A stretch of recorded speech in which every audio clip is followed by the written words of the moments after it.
જૂનાગઢ ગીર પંથકમાં આંબે મોર બેઠા।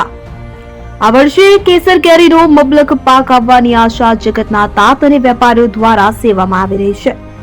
કેરીના સ્વાદ પ્રેમી રસિકો માટે સારા સમાચાર સામે આવ્યા છે। આ વર્ષે કેરીનો પાક સારો આવવાની સંભાવના છે, કારણ કે 2 મહિના અગાઉ જ કેરીના આંબામાં મોર આવી ચૂક્યા છે। ત્યારે આ વર્ષે કેસર કેરીનો મબલક પાક આવવાની આશા જગતના તાત અને વેપારીઓ દ્વારા સેવામાં આવી રહી છે। જૂનાગઢ કેસર કેરી માટે ખૂબ જ પ્રખ્યાત છે, ત્યારે ગીર પંથકમાં હજારોની સંખ્યામાં આંબાઓ આવેલા છે। આંબા પર કેરીના પાકમાં અનેક પરિબળો ભાગ ભજવતા હોય છે, પરંતુ વાતાવરણ અને વરસાદ સૌથી મહત્વના પરિબળ છે।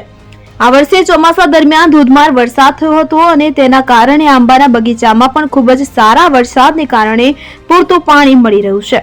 આ જ કારણોસર આ વર્ષે આંબામાં મોર આવવાની પ્રક્રિયા વહેલી શરૂ થઈ ચૂકી છે।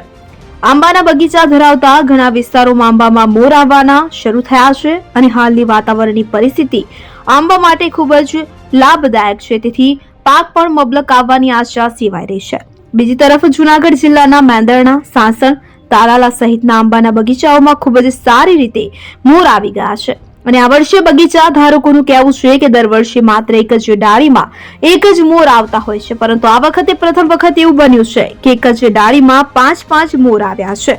ઘટાદાર મોર આવી જતા તેનું બંધારણ પણ થવાનું શરૂ થઈ ચૂક્યું છે। ઘણા આંબાઓમાં ખાખડી એટલે કે નાની કેરી આવી ચૂકી છે અને તેનું બંધારણ જો વાતાવરણ આવું જ રહ્યું તો ખૂબ જ સારું રહેશે અને તેનું ઉત્પાદન પણ ગત વર્ષ કરતા 30 થી 35% જેટલું વધારે રહેવાની આશા સેવાઈ રહી છે। આમાં વર્ષે કેરીનો પાક ખૂબ જ સારો રહેશે અને ખેડૂતોને પણ તેનો લાભ મળશે અને સારું વળતર મળે તેવી સંભાવના હાલ તો દેખાઈ રહી છે।